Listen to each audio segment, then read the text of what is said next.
Hi my family! Jess here and welcome back to my vlog. Ako, to be honest, kahit sabihin mong work from home tayo, I made sure pa rin na nag-aayos pa rin ako kasi parang feeling ko mas nasisipagan ako magtrabaho kapag nakikita kong maayos ako. And parang hindi din na rin masayang yung mga makeup na pinagbibili po natin. Of course, gusto ko pa rin mag-story time sa inyo kasi paggabi talaga, ewan ko for some reason, grabe, na-disappoint talaga ako ng bongga. Kasi alam mo yung parang, meron kang isang bagay na nilook forward. And then, nag-intay-intay ka and all.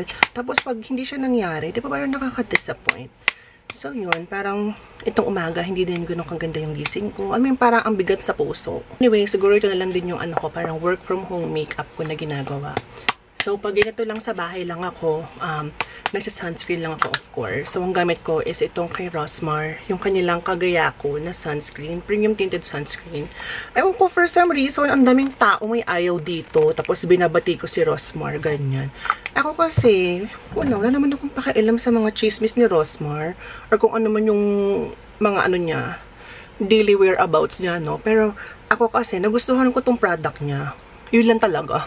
Ako para makisawsaw. Kasi, di ba, marami na rin ako pinaproblema para makisawsaw pa ako sa problema ng iba. Next, habang sineset natin siya is makikilay na tayo. Kukuha lang ako sa brush ko dito. Binabrush ko muna siyang ganyan para hindi siya sabog-sabog. So, kapag sa bahay lang talaga ako, hindi ko ginagamit yung mga products na pinakita ko sa inyo before kasi meron akong separate na product. Wala lang, parang ayoko lang kasi siya like, na parang na-abuse masyado kasi baka maubos, mga favorite ko yon. Pero ito naman, favorite ko din naman tong book palette na to kasi andito na nga lahat, sis. As in, from lipstick and everything, andito na lahat. So, actually, mga lipstick siya. Tapos sa baba, meron tong mga pang contour, mga pang bronzer, pang bronzer, may pang kilay din. Pero ang pinipili ko is ito. Itong shade na to. So, alam mo yun, dahil sad na ako kahapon, para bang ngayong araw na to, parang walang ako kagana-gana talaga. As in, pagkagising ko, kumain lang ako saglit nagkape, pero parang wala ako sa mood na hindi ko alam. Kaya sabi ko, feeling ko, it's either kailangan ko lang maligo or kailangan ko mag-makeup. Isa to sa mga favorite ko na blush on na ginagamit. Itong from Vice Cosmetics na Do It All, na on the daily, na kanilang, liquid blush, ganyan. Ito siya. Actually, dalawang color yung pinili ko. Ito hindi ko pa na nagagamit. Pero ito, gamit na gamit ko na kasi sobrang ganda nito. Ito kasi yung mga gusto kong color ng mga blush on. Alam mo yung parang mauve-mauve lang siya. Kaya sa morenang katulad ko, pag in-apply ko siya, very natural looking lang siya. Mga ganitong eksena, ginagawa ko na naglalagay lang ako ng isang tuldok here. Ganyan. Tapos, biniblend ko na siya pataas. Sobrang pigmented nito ha. Kaya a little goes a long way. As in, isang tuldok lang talaga, pak na yung blush on mo, sis. Kaya dapat dito, medyo konti-konti lang. Kagaya nito, tinan mo, naparami tayo. Mo, diba kanya na ang kapal? Basta i-blend mo lang siya mabuti. Madi-diffuse din yan. Tapos sa mga ganitong eksena, ito na rin yung ginagamit kong parang eyeshadow. So, ang ginagawa ko, kumukuha lang ako ng konting amount. Naglalagay ako sa back of my hand, ang isang tuldok. Tapos, i-blend ko lang siya. I-mix-mix ko lang siyang ganyan, ganyan. Tapos, yung pinakadulo ng brush, ito yung ilalagay natin sa pilik mata. Not pilik mata. Sa natin. Eyes. Tapos, for my contour, yung ginagamit ko is ito na lang din sa palette na to. Pero, bago ang lahat pala, gusto ko muna lang ipakita sa inyo yung itsura nito. Kasi parang sa TikTok ko lang ata na-share. So, kung nanonood ka sa akin sa YouTube at hindi mo alam yung TikTok account ko, so most likely, hindi mo pa siya nakikita. Pero ito siya, isa tong book palette na andito na lahat. So, first page, andito yung mga eyeshadow. Ayan, meron itong matte, may mga shimmer, may mga glittery. Ito siya. And then, second page, ito yung mga lipstick, lip gloss. Ayan, kung makikita nyo, gamit na gamit ko to actually. Next page is highlighter. Ito siya lahat. Next page, iba't ibang shade ng blushes. Last page, andito yung parang face powder. Ito yung highlighter. Mga face powder pa sa mga pang bronzer saka contour. Nagawa ko, kumukuha ako ng shade na cool tone. Remember guys ha, kapag nag-contour kayo, laging cool tone yung gamitin nyo. So, ako, ito yung ginagamit ko usually. Yung The Queen. Pero pag mga gantong lang, daily lang sa bahay, like work from home keme, ganyan, hindi ako masyadong nagpapakak na contour. For the sake lang na may shadow siya. Kasi minsan, may mga times kasi na kailangan ko nang umalis, ganun, after shift, ganyan. Or minsan, nag-gym ako, pag sinipag, after shift. So, kung ano yung makeup ko, nung nag-start yung araw, hanggang mag-gym ako, yun na yun. and it saves time. After natin mag-contour, next ko na ginagawa is naglalagay ng pressed powder. And yung gamit kong pressed powder is tong from Fashion 21. And this is in the shade number 3. Ito yung kanilang two-way cake with milk moisturizer na may SPF 35+. Ako din favorite tong, ano na to, powder na to. And kita niyo, gamit na gamit ko na.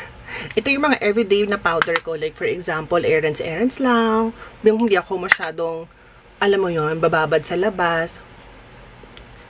Ay, sobrang ganda ng coverage nito, sis. Tapos, ano siya, kapag ina-apply mo, alam mo yung para ka ng para ka naka-filter kasi smooth yung kanyang texture. And, based on my experience naman, siguro gawa din ng skin prep, hindi pa ako nagkikake dito. Lalo na sa mga ganito, yung mga under eye na yan. Hindi ako nagkikake, kaya sabi ko natutuwa ako dito. So, ito talaga yung parang alternative ko. Just in case lang na hindi available yung favorite kong face powder from Happy Skin. Sobrang downside na nakikita ko dito, lalo na kapag bibili ka online, is walang nakalagay na description kung ano yung niya, shade. As in number lang talaga, 1, 2, 3, 4, or 1, 2, 3, ganun lang. Tapos yung mga picture lang ng mga shades. And di ba kasi kapag mga picture lang, iba-iba kasi siya, like hindi mo talaga ma-distinguish kung ayun talaga yung shade for you. Di ba maganda talaga kung may nakalagay na title man lang na ito medium tan, olive, warm, mga gunong eksena ba. Magmamaskara tayo, and alam niyo na yung favorite ko, di ba? Yung aking Sky High Mascara. So kapag sa bahay lang, hindi na ako nag-curl ng lashes. Kasi yung gusto ko lang is malagyan lang siya. And yung technique ko din, para ma-achieve mo yung parang no makeup look. Pag naglalagay ako ng mascara, as in isang coat lang, hindi ako nag-double coat. Kasi kapag masyado na siyang makapal, halata na may mascara ka. So, ginagawa ko, isang coat lang. Pero yung application ko, isang coat, pero sobrang bagal pataas. Ayan, ganyan.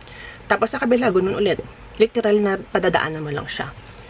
Again, padadaanan ko lang siya, tapos medyo iwi-wiggle-wiggle ko yung aking mascara wand. Ayan.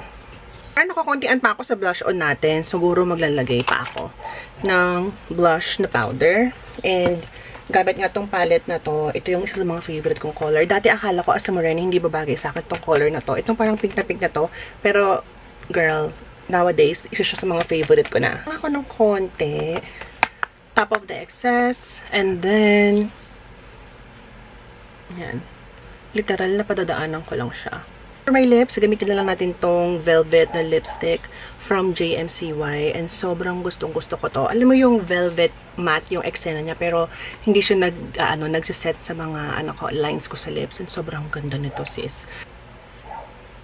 Ito siya, diba? Super nice itong matte lipstick na to. As in, para siyang butter pag nilagay mo. Tapos, ang sarap ng kanyang lasa. Wala siya yung parang, alam mo, cosmetic na aftertaste. Ito parang may lasa siya na strawberry na hindi mo maintindihan na masarap. Pero, diba, sa lips natin, ito yung itsura niya. Leave it or not, tag-setting spray pa tayo. And gagamitin natin is itong from Dazzle Me Get a Grip Dewy Fix na setting spray. Gusto ko to kasi hindi ko masyadong bet yung mga fixing spray or setting spray na matte na matte. Gusto ko kasi parang dewy-dewy lang. So, tapos, using our Jisoo fan, yan, idodray lang natin yung ating setting spray. So, here's our final look. Ayan, ito yung ating simpleng makeup na ginawa. And, ayan, sana nagustuhan nyo. So, ito yung mga makeup talagang ginagawa ko on a daily basis, lalo na kapag mga naka-work from home ako or wala naman akong ganap.